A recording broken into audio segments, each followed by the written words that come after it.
Las ciudades, sus entornos y nuestro hogar. ¿Son caras las viviendas y los alquileres en Uruguay? Diferentes miradas para entender la realidad y los desafíos del mercado inmobiliario más allá de los ladrillos. Cimientos, un podcast de la Cámara Inmobiliaria Uruguaya.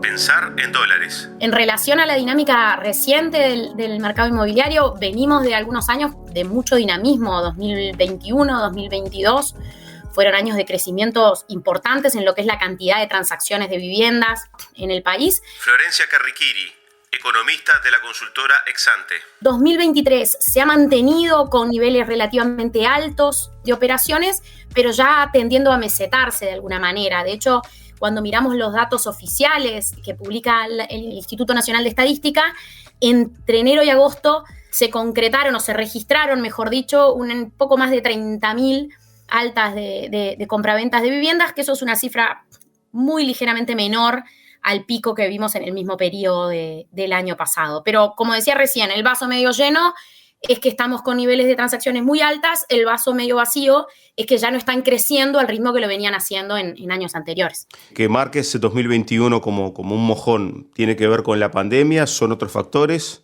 A ver, el dinamismo del sector había empezado a menguar previo a la pandemia. De hecho, los mismos datos muestran que ya 2019 había empezado a bajar la cantidad de operaciones, 2020 fue el piso y desde ahí sí es que empieza post pandemia, digamos, una redinamización del mercado que seguramente también, obviamente, tiene que ver con la redinamización de la economía, con la redinamización del mercado de trabajo y, bueno, y de los ingresos en última instancia, ¿no? O sea que esos son los grandes factores que dinamizan esta actividad. Y bueno, claramente esos son factores sustantivos. En estos últimos años hemos tenido también más dinamismo de lo que es el crédito hipotecario. En Uruguay, a diferencia de en otros países, el crédito hipotecario es una parte muy menor del mercado, digamos, ¿no? Son relativamente pocas las transacciones que se hacen con crédito hipotecario. Según las estadísticas, más o menos estamos hablando de un 10%, o incluso en algún momento menos de un 10% de las compraventas de viviendas se financian con crédito hipotecario. Y esto, como decía, contrasta bastante con lo que se ve en otros países, ¿no? Estados Unidos, obviamente, que es muy emblemático la importancia de la hipoteca como forma de adquisición de la vivienda, pero también si miramos otras economías, eso tiende a ser bastante más importante. Es bajo entonces el crédito hipotecario, pero viene aumentando a muy buen ritmo en estos últimos años y eso en el margen también seguramente le dio impulso entonces al mercado, ¿no? ¿Y qué herramientas son entonces las que se aplican más para esa actividad económica? Y bueno, y claramente el grueso de las operaciones se hace con ahorro, se financia con ahorros propios, ¿no? Quizás también, y eso ya no hay datos oficiales, pero probablemente también hay en algunos casos financiamiento del propio vendedor que le da plazo, que le da facilidades de pago.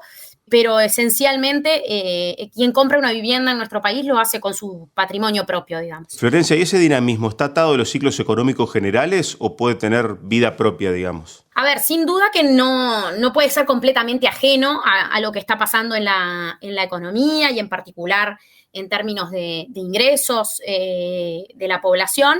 Por momentos, de todas maneras, obviamente que tiene como dinámicas más particulares, digamos, pero esencialmente los determinantes, cuando uno piensa en, bueno, por qué están subiendo, por qué están bajando las operaciones en el mercado, y generalmente tienen que ver con dos cosas, con qué está pasando con los ingresos y qué está pasando a nivel de expectativas, que es otro elemento que cuando uno está pensando en una inversión a nivel familiar, como es la compra de una vivienda, también incide, ¿no? Te lo pregunto porque recuerdo en la situación del 2002, sí, muchas veces se decía, bueno, es un momento donde particularmente aparece mucha oferta el sector inmobiliario porque gente de repente con una situación más comprometida vendía. Se decía, está bueno comprar porque se compra barato y capaz que con el tiempo esas propiedades van a valer más. Recordaba eso y te preguntaba si eso tiene que ver un poco con esa dinámica propia del sector inmobiliario o no.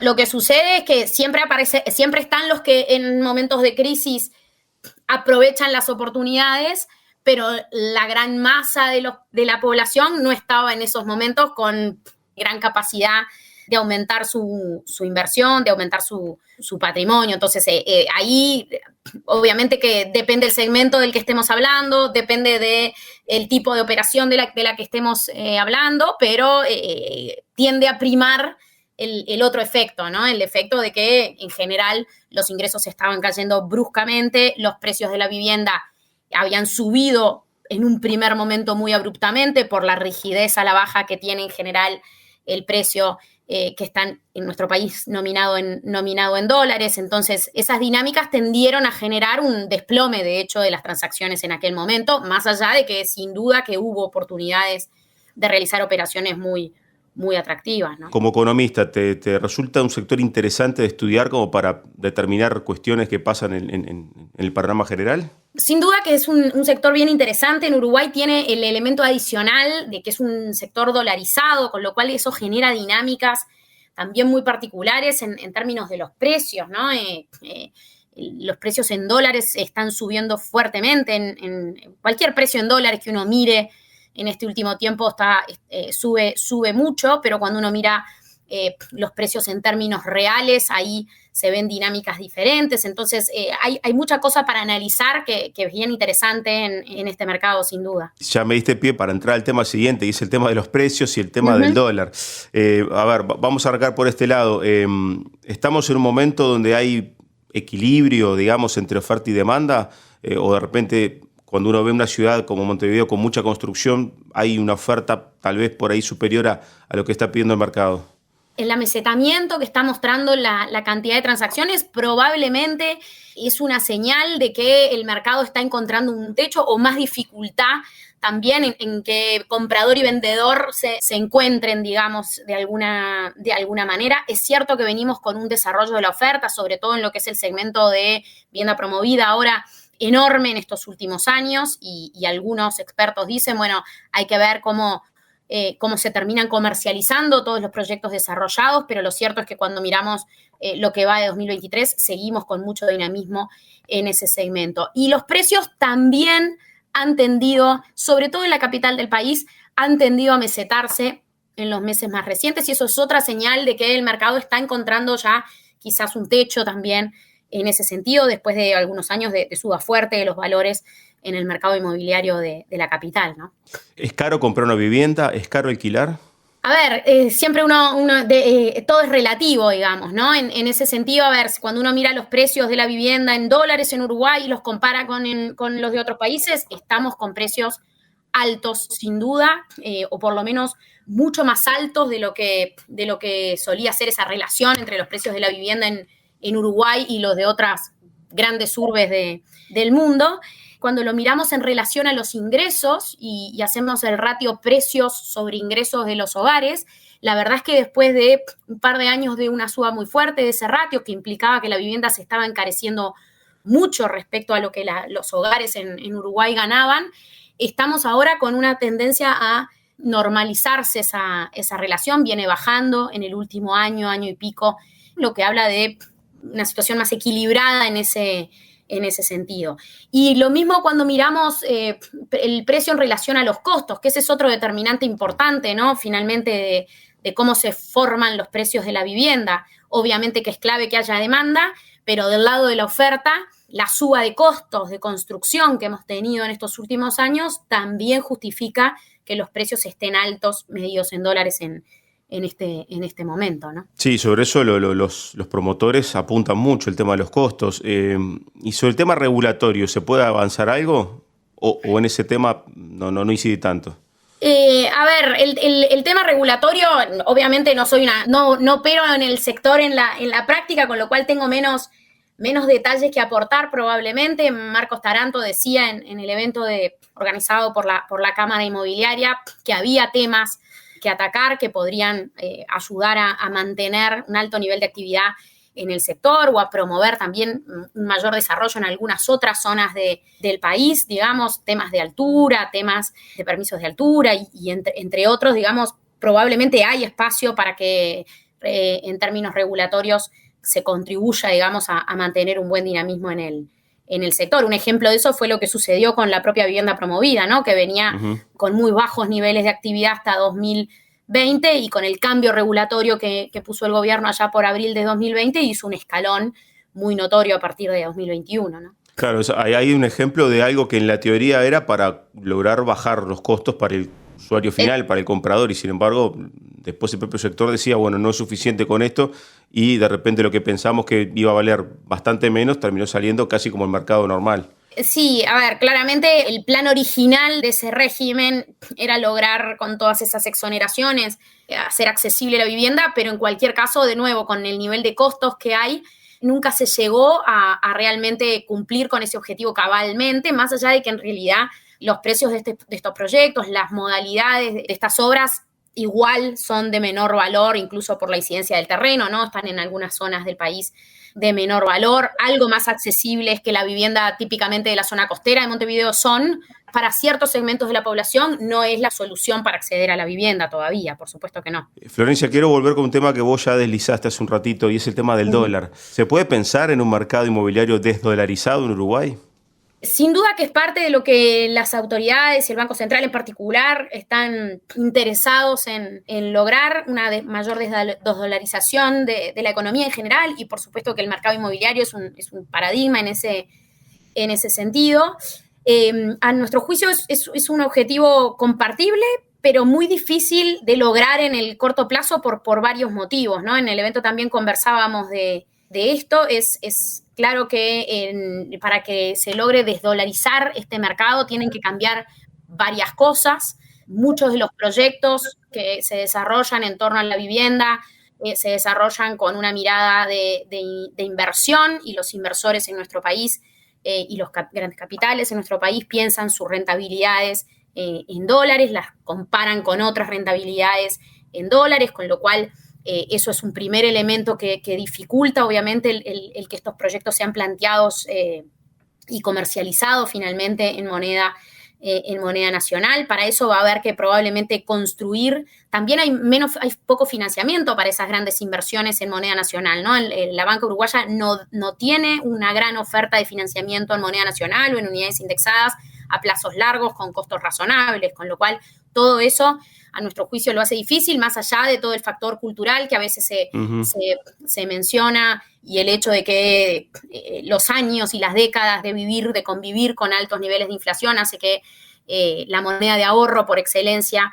para los uruguayos siga siendo todavía el dólar. Con todo eso, la verdad es que nos parece que el camino hacia una desdolarización del mercado inmobiliario va a ser largo, digamos, ¿no? No es sencillo y probablemente requiere de más cambios que solo el intentar imponer eventualmente que los precios se publiquen en moneda nacional. Porque esto además no opera igual para un inversor que para un comprador. Exactamente. El comprador puede tener interés en que el precio de su vivienda esté más o menos de la vivienda se estén más o menos alineadas a la evolución de sus salarios, pero no es el único jugador que participa en esta cadena, ¿no? Claro, además lo que tú decís, el cambio cultural. O sea, tenemos la cabeza formateada en dólares para por eso, no solamente para por las eso viviendas. No basta con que me digan esta vivienda son tantos millones de unidades indexadas. Voy a agarrar la calculadora y voy a pasar a cuántos dólares son, porque yo lo que tengo en el banco ahorrado para pagar mi vivienda son esencialmente dólares, ¿no? Bien. Algunas conclusiones generales, Florencia. ¿Cómo ves la situación macroeconómica del Uruguay?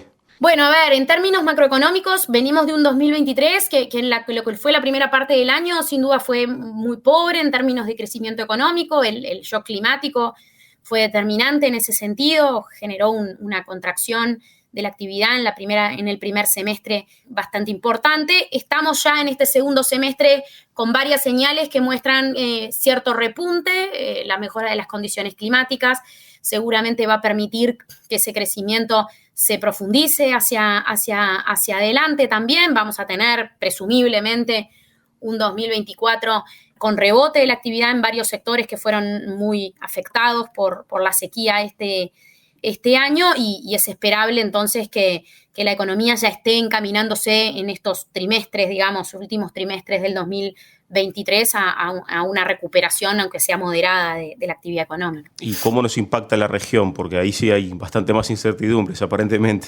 Sí, a ver, claramente Argentina es una gran fuente de incertidumbre. Es bien difícil saber qué va a pasar en el país vecino el año próximo. Nos parece de todas maneras que desde el lado de Uruguay no deberíamos esperar buenas noticias desde el país vecino, porque aún en el mejor de los escenarios, aún cuando el candidato que termine haciéndose con la presidencia plantee un plan de estabilización creíble, consistente, bien pensado, bien planteado, bien comunicado, ese plan de estabilización va a requerir de corto plazo un ajuste fiscal fuerte, va a requerir una corrección de precios relativos importante, ajustes de tarifas que son absurdamente bajos, bien significativos, va a requerir de una depreciación fuerte, una devaluación fuerte del dólar oficial, eventualmente más tarde o más temprano con una unificación cambiaria. Y bueno, y todos esos elementos de corto plazo van a traer probablemente más inflación, van a traer más caída, por tanto, del salario real, van a traer más recesión, por lo menos en la primera parte del 2024, con lo cual vamos a seguir conviviendo el año próximo con un vecino muy complejo y bueno, y con una situación, por tanto, también de desvío de consumo hacia el país vecino muy, muy importante, ¿no? O sea que esa fuga de dólares para ir a comprar Argentina va a estar presente. Y probablemente va a seguir muy presente también el año que viene, porque no, por lo que decíamos recién, no prevemos que la situación cambie sustantivamente de corto plazo. Una meta de la actual administración era bajar el gasto y el déficit fiscal. Ahora, las cifras marcan que esto no se modificó sustancialmente, o por lo menos como venía la proyección. ¿Cómo ves este tema? Sí, a ver, es cierto que en los primeros años de la administración el gobierno mostró un compromiso bastante claro con el objetivo de corrección fiscal y tuvimos hasta, te diría que septiembre del año pasado, un déficit fiscal que venía claramente mostrando una reducción. Llegamos a un piso de 2,5% del PBI en términos de déficit fiscal en septiembre del año pasado. Hoy, un año después, estamos con el déficit fiscal casi 2 puntos arriba de ese nivel, con un déficit fiscal en 4,3%, que es comparable al que teníamos en diciembre del 2019, ¿no? Previo a la asunción de este gobierno. Con lo cual, sin duda que venimos en este último año con unas señales notorias de flexibilización de la política fiscal, de relajamiento de lo que venía siendo la disciplina fiscal de los primeros años del gobierno, con una dinámica del gasto público que cuando uno deja de lado el efecto del fondo COVID, ¿no? Que este año está tendiendo a desaparecer y eso está haciendo que el gasto en términos agregados no suba tanto, pero si uno limpia las estadísticas de ese efecto, la verdad que muchas partidas del gasto están creciendo en términos reales significativamente, bastante por arriba de lo que la regla fiscal plantea como tope para el crecimiento, ¿no? ¿Esto se puede agravar en un año electoral o ya es una tendencia que no va a tener modificación? El gobierno, cuando uno mira los objetivos que se había planteado en la rendición de cuentas, apuntaba a un 2024 con una reducción importante del déficit fiscal. A nosotros, dada la dinámica reciente que comentábamos recién, nos parece muy difícil que eso suceda, máximo, como vos mencionabas, en un año electoral, ¿no? El año electoral es prácticamente un patrón que se observó en todos los gobiernos desde el regreso de la democracia a esta parte, salvo el de Jorge Valle, que estaba en medio de una gran crisis. El resto de los gobiernos tendió a deteriorar las cuentas públicas en el último año de su gestión y bueno, nos parece que ese es un elemento que profundiza, digamos, los riesgos en términos de las cuentas públicas para este cierre de gobierno. Bien, Florencia, para terminar, si te preguntaran qué temas vinculados a la economía, a la actividad, serían fundamentales mirar a largo plazo y que sea una discusión que trascienda la coyuntura, ¿qué tema pensás que es prioritario para Uruguay? Es difícil decir uno solo. Una cosa que muchas veces en Exante mencionamos es que no hay como la madre de todas las reformas que si uno la hace destraba el camino al desarrollo, digamos. No son fichas de dominó. Sería mucho más fácil que hubiera una gran reforma que nos encaminara hacia el desarrollo. Nos parece que el gran debe de Uruguay es encarar una reforma, obviamente, una serie de reformas, una agenda de reformas que realmente siente las bases para que Uruguay crezca más. Uruguay, más allá de lo que los ciclos de la economía mundial nos permita y los ciclos de los commodities nos impulsen, volvemos a crecer tendencialmente siempre a tasas en el orden del 2,5%. Ese ritmo de crecimiento es insuficiente si queremos pensar en una mejora sostenida de las condiciones de vida de los uruguayos, y en ese sentido es que decimos, bueno, es imperioso que más temprano que tarde, digamos, se encaren con seriedad una agenda de reformas más ambiciosa en el plano de la educación, sin duda, pero también en otros planos, ¿no? En torno del mercado laboral hay cosas para hacer, en torno de la apertura de la economía, sin duda, y la apertura de la economía no es solo firmar tratados de libre comercio, hay muchas otras cosas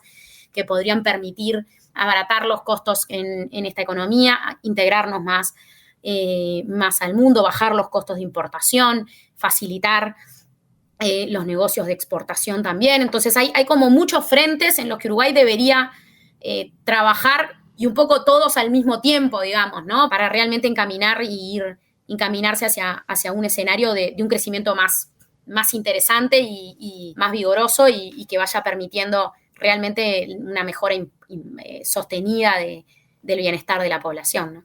Florencia Carriquiri, muchas gracias por estos minutos. Bueno, por favor, sí, un gusto. Idea y comunicación, TOT. Producción, entrevistas y locución, Daniel Rodríguez.